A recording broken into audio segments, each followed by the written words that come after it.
വിഷ്ണുശാലിനിയുടെ ഇന്നത്തെ എപ്പിസോഡിൽ ബാലചന്ദ്രൻ അങ്ങ് ദേഷ്യത്തോടു കൂടി ശാരികയോട് പറയുന്നുണ്ട്, അന്ന് എനിക്ക് നിന്റെ അമ്മയുടെ കയ്യിൽ നിന്നും കിട്ടിയ സമ്മാനം എനിക്കിപ്പോഴും ഓർമ്മയുണ്ട്. അതിന് പകരമായിട്ടാണ് നിന്നെ ഞാൻ ഇപ്പോൾ ഇവിടെ ഇരുത്തി കരയിച്ചത്. ഇപ്പോഴാണ് എൻ്റെ നെഞ്ചിലെ കല്ലിറങ്ങിയത്. പിന്നെ നിനക്ക് എന്തിനാണ് ഇത്രയും പൈസ എന്ന് ചോദിക്കുന്നുണ്ട്. അന്നേരം അച്ഛനെ സ്റ്റേഷനിൽ നിന്നും ജാമ്യത്തിൽ ഇറക്കാനാണ്, കെട്ടിവെക്കാനാണ് 2,00,000 രൂപ എന്ന് ശാരിക പറയുന്നുണ്ട്. അന്നേരം ബാലചന്ദ്രൻ പറയുകയാണ്, അപ്പോൾ അതെനിക്കൊരു കെണിയാണല്ലോ. അങ്ങേര് ജയിലിൽ നിന്ന് ഇറങ്ങിയാൽ ചിലപ്പോൾ എൻ്റെ നേരെ വഴക്കിന് വരും, പിന്നെ ഞാൻ ചതിച്ചു എന്നും പറഞ്ഞ് കേസിന് പോകും. നിന്റെ അച്ഛനെന്ന് പറയുന്നത് ദേ ഈ ചിവരിൽ ചിരിച്ചുകൊണ്ടിരിക്കുന്ന ഈ മോന്തായമല്ലേ, അതായത് എൻ്റെ ചേച്ചിയുടെ ഭർത്താവ്, എൻ്റെ അളിയനല്ലേ, അതെനിക്ക് കെണിയാണ്.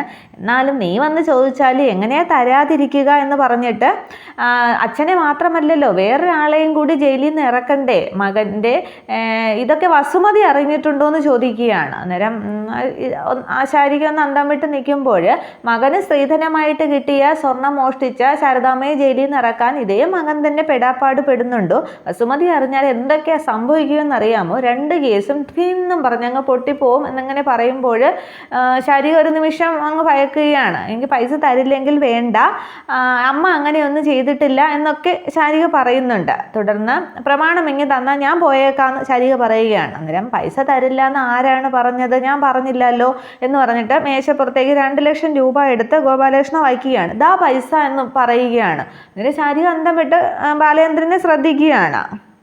തുടർന്ന് ബാലചന്ദ്രൻ ഒരു മുദ്രപത്രം എടുത്തു കൊടുത്തിട്ട് ഇതിന് പകരമായിട്ട് നീ ഈ മുദ്രപത്രത്തിലേക്ക് ഒപ്പിടണമെന്ന് പറഞ്ഞ് പേന നീട്ടുകയാണ്. അന്നേരം പേന ശാരിക വാങ്ങുന്നുണ്ട്. പക്ഷെ ഒരു നിമിഷം ശാരിക മടിച്ച് ഒപ്പിടാനായിട്ട് നിൽക്കുമ്പോൾ ശാരിക ഓർക്കുകയാണ്, ഏത് പിശാചിൻ്റെ കയ്യിൽ നിന്നായാലും, ബാലചന്ദ്രൻ എന്നല്ല ഏത് പിശാചിൻ്റെ കയ്യിൽ നിന്നായാലും പണം വാങ്ങിച്ച് ഗോപാലേട്ടനെ ഇവിടെ നിന്ന് ഇറക്കിയാൽ മതി എന്ന് ശാരദാമ്മ പറഞ്ഞത്. തുടർന്ന് ശാരിക അതിലേക്ക് ഒപ്പിടുകയാണ്. തുടർന്ന് ബാലചന്ദ്രൻ പറയുന്നുണ്ട്, ഇതിന് പലിശയൊന്നും വേണ്ട, അവധിയൊന്നുമില്ല, കാലദൈർഘ്യവുമില്ല, നീ അങ്ങ് തവണയായിട്ട് അടച്ചു തീർത്താൽ മതി. ഇനി അടച്ചു തീർത്തില്ലേലും കുഴപ്പമില്ല, നിന്റെ മനസാന്നിധ്യം പോലെ ഇരിക്കും എന്നിങ്ങനെ പറയുകയാണ്. അന്നേരം എത്രയും പെട്ടെന്ന് ഞാനിത് അടച്ചു തീർത്തോളാന്ന് ശാരിക പറയുന്നു. ഒരു വല്ലാതെയുള്ള സംസാരമാണ് ബാലചന്ദ്രൻ സംസാരിക്കുന്നത്. അത് ശാരികയ്ക്ക് അങ്ങോട്ട് ഇഷ്ടപ്പെടുന്നില്ല. പക്ഷെ നിവർത്തികേട് കൊണ്ട് ശാരിക അവിടെ നിൽക്കുകയും ഒപ്പിട്ട് കൊടുക്കുകയും ഒക്കെ ചെയ്യുന്നതാണ് ആ പൈസയ്ക്ക് വേണ്ടിയിട്ട്. തുടർന്ന് താഴെ മൊബൈൽ നമ്പർ കൂടി കുറിച്ചോ, നിന്റെ ഫോണിൽ വീഡിയോ കോൾ എല്ലാമൊക്കെ കിട്ടുമല്ലോ, ഏത് സമയത്തായാലും ഞാൻ വിളിക്കും, ചിലപ്പോൾ വീഡിയോ കോൾ ആയിരിക്കും, പാതിരാത്രി വിളിച്ചാലും അറ്റൻഡ് ചെയ്യണം എന്നൊക്കെ അങ്ങ് പറയുമ്പോൾ ശാരികയാണെങ്കിൽ അതൊക്കെ ഒട്ടും അംഗീകരിക്കാനായിട്ട് കഴിയുന്നില്ല. പക്ഷേ പൈസ വേണമെന്ന് ആലോചിക്കുമ്പോൾ ശാരിക ഒന്ന് മടിച്ചു നിൽക്കുകയാണ്. തുടർന്ന് ഒരു മൊബൈൽ നമ്പർ തരാതിരുന്നാൽ ഈ പണം നഷ്ടപ്പെടും, പൈസ വേണോ അതോ മൊബൈൽ നമ്പർ കുറിക്കണോ എന്നിങ്ങനെ ചോദിക്കുമ്പോൾ ശാരിക ഫോൺ നമ്പറും അതിലേക്ക് എഴുതുകയാണ്. തുടർന്ന് കാണിക്കുന്നത് ശാലിനി ഒരു പാത്രക്കടയിൽ നിന്ന് പാത്രങ്ങളൊക്കെ വാങ്ങിക്കുകയാണ്. അന്നേരം ഓരോന്നിൻ്റെയും വില ചോദിച്ചാണ് ശാലിനി പാത്രങ്ങളൊക്കെ എടുക്കുന്നത്. കൂടിയ വില പറയുമ്പോൾ അത് വേണ്ട, കുറഞ്ഞത് മതി എന്നൊക്കെ പറഞ്ഞ് ഓരോന്നോരോന്നായിട്ട് എടുക്കുകയാണ്. അതേസമയത്താണ് സത്യഭാമയും സുസ്മിതയും കൂടി വണ്ടിയിൽ പോകുമ്പോൾ ശാലിനിയെ പാത്രക്കടയുടെ വെളിയിൽ കാണുന്നതും. തുടർന്ന് വണ്ടി നിർത്തി സത്യഭാമ വണ്ടിയിൽ നിന്ന് ഇറങ്ങുകയാണ്. അന്നേരം സുസ്മിത അത് ശാലിനിയെ കാണുന്നുണ്ട്. ശാലിനിയെ കണ്ടിട്ടാണ് സത്യഭാമ വണ്ടിയിൽ നിന്ന് ഇറങ്ങുന്നതെന്ന്. അപ്പോൾ ഈ തള്ളയുടെ തലയ്ക്കകത്ത് എന്താ ഇത്രയും നേരം ഞാൻ പറഞ്ഞു തന്ന് ഇവരുടെ മണ്ടയിലോട്ട് കയറിയില്ലേ എന്നൊക്കെ വിചാരിച്ചുകൊണ്ട് സുസ്മിതയും കൂടെ ഇറങ്ങുകയാണ്. തുടർന്ന് ശാലിനിയെ കുറേ നേരം സത്യഭാമ അവിടെ നിന്ന് ശ്രദ്ധിക്കുകയാണ്. അന്നേരം ശാലിനി വില കൂടിയത് മാറ്റി വയ്ക്കുകയും കയ്യിലുള്ള പൈസയ്ക്ക് അനുസരിച്ച് വാങ്ങിക്കാനൊക്കെ ശ്രമിക്കുന്നത് സത്യഭാമ കാണുമ്പോൾ ഭാമയ്ക്ക് ആകെ അങ്ങ് വിഷമം തോന്നുകയാണ്. തുടർന്ന് ഭാമ അങ്ങ് പുറകിൽ നിൽക്കുകയാണ്. പക്ഷേ ശാലിനി കാണുന്നില്ല. തുടർന്ന് കടക്കാരൻ എന്ത് വേണം മാഡം എന്ന് ചോദിക്കുമ്പോഴാണ് ശാലിനി ഇങ്ങനെ തിരിഞ്ഞു നോക്കുമ്പോൾ ഭാമയെ കാണുന്നത്. തുടർന്ന് എന്ത് വേണമെന്ന് ഒന്നുകൂടി കടക്കാരൻ ചോദിക്കുമ്പോൾ ചോറ് വയ്ക്കുന്ന ഒരു ചെമ്പ് വേണം, ഒരു 50-60 പേർക്ക് വേണ്ടിയുള്ളതാണ്, വീട്ടിൽ ചടങ്ങൊക്കെ വരുമ്പോൾ വെക്കാനാണ് എന്നിങ്ങനെ, അങ്ങനെയുള്ള ആവശ്യത്തിനാണെന്ന് ഭാമ പെട്ടെന്ന് അങ്ങ് പറയുകയാണ്. അന്നേരം അങ്ങനെയുള്ള പാത്രമൊന്നും ഇവിടെ ഇല്ല, വിറ്റ് പോകില്ല എന്നിങ്ങനെ പറയുന്നുണ്ട്. തുടർന്ന് ഭാമ പക്ഷേ പാത്രത്തിനല്ലല്ലോ ഇറങ്ങിയത്.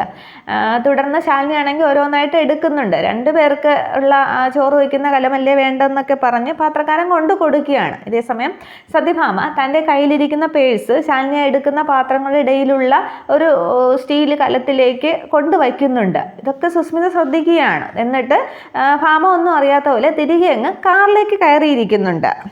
പക്ഷേ പേഴ്സ് വെച്ചതൊന്നും ശാലിനി കാണുന്നില്ല. ശാലിനി ആണെങ്കിൽ പാത്രം എടുക്കുന്ന തിരക്കിലാണ്. തുടർന്ന് കാറിൻ്റെ അടുത്തേക്ക് നിന്ന് സുസ്മിത ചെല്ലുമ്പോൾ സത്യഭാമ പറയുന്നുണ്ട്, നീ അവളോട് ചെന്ന് പറയുക ആ പേഴ്സിൽ നിന്ന് ആവശ്യത്തിനുള്ള പണം എടുത്തോളാനായിട്ട്, വീട്ടു ചെലവും എല്ലാം ഉള്ളതല്ലേ, തീരുമ്പോൾ അറിയിച്ചാൽ മതി എന്നും പറ, വിഷ്ണു അടക്കം ആരും അറിയണ്ട എന്നും ഇങ്ങനെ ഭാമ പറയുകയാണ്. അന്നേരം അതാണല്ലോ തള്ളയുടെ മനസ്സിലിരിപ്പെന്ന് സുസ്മിത മനസ്സിൽ കരുതുകയാണ്. തുടർന്ന് സുസ്മിത ചോദിക്കുന്നുണ്ട്, ഇത് ആൻറ്റിക്ക് ചെന്നങ്ങ് അവളോടങ്ങ് പറഞ്ഞാൽ പോരെ എന്ന്. അന്നേരം സത്യഭാമയ്ക്ക് അങ്ങോട്ട് തലയെടുപ്പ് വരികയാണ്. അതൊന്നും ശരിയാവില്ല, പാടില്ല, നീ പോയി പറയുമെന്ന് ഭാമ പറയുന്നുണ്ട്.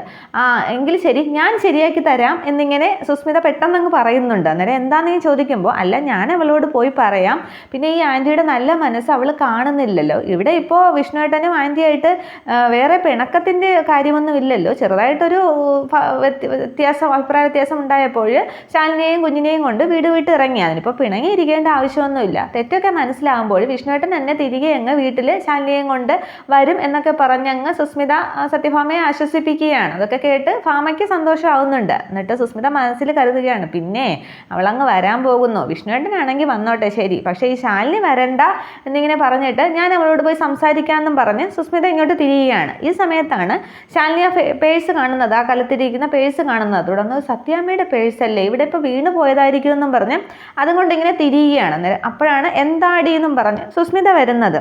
അല്ല, സത്യാമ്മയുടെ പേഴ്സ് ഇവിടെ വീണ് പോയതാണെന്ന് തോന്നുന്നു, ഞാൻ കൊടുക്കാൻ പോവുകയാണ് എന്നിങ്ങനെ പറയുമ്പോൾ, അത് വീണ് പോയതൊന്നുമല്ല, ഭാമാൻറ്റി ഇവിടെ വച്ചിട്ട് പോയതാണ്, നിന്റെ ഈ ദാരിദ്ര്യം കണ്ടിട്ടെന്നും പറഞ്ഞങ്ങ് സുസ്മിത കളിയാക്കുകയാണ്. തുടർന്ന് സുസ്മിത കാര്യങ്ങളൊക്കെ ശാലിനിയോട് പറയുന്നുണ്ട്. പക്ഷേ ഭാമ പറഞ്ഞ രീതിക്കല്ല സുസ്മിത ശാലിനിയോട് കാര്യങ്ങൾ പറയുന്നത്. ഈ പേഴ്സിനകത്ത് നിനക്ക് സ്വപ്നം പോലും കാണാൻ പറ്റാത്തത്ര പൈസയുണ്ട്, പക്ഷേ ഇതിൽ നിന്നും ഒരു ചില്ലി കാശ് പോലും നീയോ വിഷ്ണുവേട്ടനെ എടുക്കാനായിട്ട് പാടില്ല. ഈ ഇതിൽ നിന്നുള്ള പൈസ ഭാമാൻറ്റിയുടെ കൊച്ചുമകൾക്കുള്ള ആവശ്യങ്ങൾക്കുള്ളതാണ്, അത് ആവശ്യം പോലെ എടുത്ത് ചിലവാക്കിക്കോ. പിന്നെ തീരുമ്പോൾ ഭാമാൻറ്റിയുടെ അടുത്ത് വന്ന് കൈ നീട്ടിയാൽ മതി, പിന്നെയും തന്നോളും, പിന്നെ ശനിയാഴ്ച നോക്കി വന്നാൽ മതി, അന്നാണ് ഭാമാൻറ്റി ഭിക്ഷ കൊടുക്കുന്നത് എന്നൊക്കെ പറഞ്ഞങ്ങ് ഫലിപ്പിക്കുകയാണ്. അന്നേരം ശാലിനി ദേഷ്യത്തോടെ ഡി എന്നങ്ങ് വിളിക്കുന്നുണ്ട്. തുടർന്ന് സുസ്മിത അങ്ങ് ഭാമയുടെ അടുത്തേക്ക് പോവുകയാണ്. തുടർന്ന് കാറിലിരിക്കുന്ന ഭാമ ശ്രദ്ധിക്കുന്നുണ്ട് ഇവരുടെ സംസാരം, പക്ഷേ ഭാമയ്ക്ക് കേൾക്കാനായിട്ട് സാധിക്കില്ല. ഭാമയ്ക്ക് സുസ്മിത അങ്ങ് വിശ്വാസമാണല്ലോ, അപ്പോൾ പറഞ്ഞതുപോലെ ശാലിനിയോട് പറയുമെന്നാണ് സത്യഭാമ കരുതിയിരിക്കുന്നത്.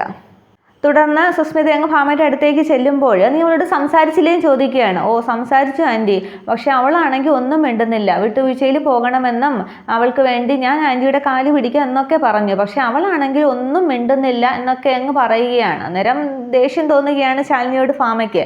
ഇതേസമയം സുസ്മിത പറഞ്ഞതെല്ലാം ശാലിനി അങ്ങ് വിശ്വസിക്കുന്നുണ്ട്. തുടർന്ന് ആകെ ദേഷ്യപ്പെടുന്ന ശാലിനിയാണെങ്കിൽ പേഴ്സും കൊണ്ടങ്ങ് ഭാമയുടെ അടുത്തേക്ക് വരികയാണ്. തുടർന്ന് പേഴ്സ് കൊണ്ടുവന്ന ഭാമയുടെ നേർക്ക് നീട്ടിയിട്ട് ഇത് വാങ്ങണം എന്നിങ്ങനെ പറയുകയാണ്. അന്നേരം ചിലവൊക്കെ ഉള്ളതല്ലേ, തിരികെ വാങ്ങാനല്ല ഞാനവിടെ വെച്ചത്, അതിൽ നിന്ന് പൈസ എടുത്തോളൂ എന്നിങ്ങനെ ഭാമ പറയുകയാണ്. അന്നേരം ശാലിനി പറയുന്നുണ്ട്, ഇരന്ന് ജീവിക്കേണ്ടി വന്നാലും തെരുവിൽ പിച്ച എടുക്കേണ്ടി വന്നാലും ഇതിൽ നിന്നും ഒരു ചില്ലി പൈസ പോലും ഞങ്ങൾക്ക് വേണ്ട എന്നിങ്ങനെ അങ്ങ് ശാലിനി പറയുകയാണ്. അന്നേരം സുസ്മിത ഒന്ന് ശങ്കിക്കുന്നുണ്ട്, ഇനി ഭാമ വേറെ വല്ലതും പറയുമോ എന്നുള്ളത്. പക്ഷേ ഭാമ പറയുകയാണ്, കൂടെ ഒരു കൈക്കുഞ്ഞും കൂടി ഉള്ളതാണെന്ന് ഓർക്കണമെന്ന്. അത് കേൾക്കുമ്പോൾ സുസ്മിതയ്ക്ക് ആശ്വാസമാകുന്നുണ്ട്. അപ്പോൾ ഞാൻ പറഞ്ഞതും ഇതും കൂടി ആകുമ്പോൾ ഞാൻ പറഞ്ഞത് സത്യമാണെന്ന് ഇവൾ വിശ്വസിച്ചോളുമെന്ന് സുസ്മിത കരുതുകയാണ്.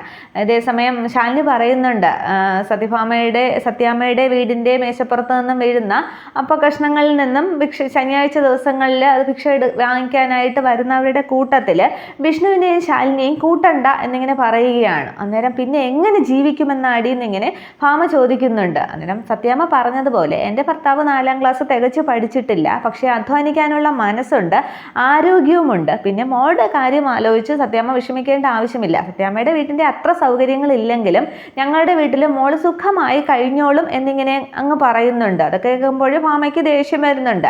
തുടർന്ന് സുസ്മിത പറയുകയാണ്, കേട്ട് നിൽക്കണോ ആൻറ്റി ഇവരുടെ അഹങ്കാരം എന്നിങ്ങനെ ചോദിക്കുമ്പോൾ, അഹങ്കാരമല്ല സുസ്മിതയെ, ആത്മവിശ്വാസമാണ് എന്നിങ്ങനെ ഉറപ്പിച്ച് തന്നെ ശാലിനി പറയുകയാണ്.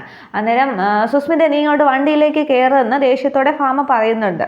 തുടർന്ന് സുസ്മിത അങ്ങ് വണ്ടിയിൽ കയറുമ്പോൾ ജോസെ വണ്ടി എടുക്കുമെന്ന് പറഞ്ഞൊരു വണ്ടി എടുത്ത് പോവുകയാണ്. പക്ഷേ നല്ല ധൈര്യത്തോടു കൂടി, നല്ല ആത്മവിശ്വാസത്തോടു കൂടി തന്നെ ഭാമയെ ഇങ്ങനെ ശാലിനി നോക്കി നിൽക്കുന്നുണ്ട്.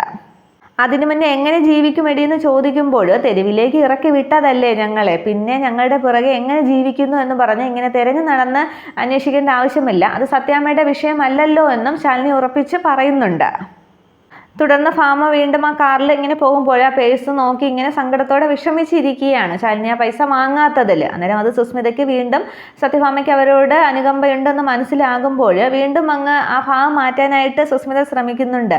പക്ഷേ വിഷ്ണുവേട്ടൻ ഞാൻ നേരത്തെ പറഞ്ഞതൊക്കെ തിരിച്ചെടുത്തിരിക്കുന്നു ആൻറ്റി, വിഷ്ണുവേട്ടൻ തെറ്റൊക്കെ തിരുത്തി വരും എന്നാണ് ഞാൻ കരുതിയത്, പക്ഷേ തെറ്റ് ഈ ശാലിനിയാണ്. അവളുടെ കൂടെ ജീവിക്കുമ്പോൾ അവൾ എന്തായാലും വിഷ്ണുവേട്ടനെ ഞങ്ങളുടെ അടുത്തേക്ക് വിടില്ല.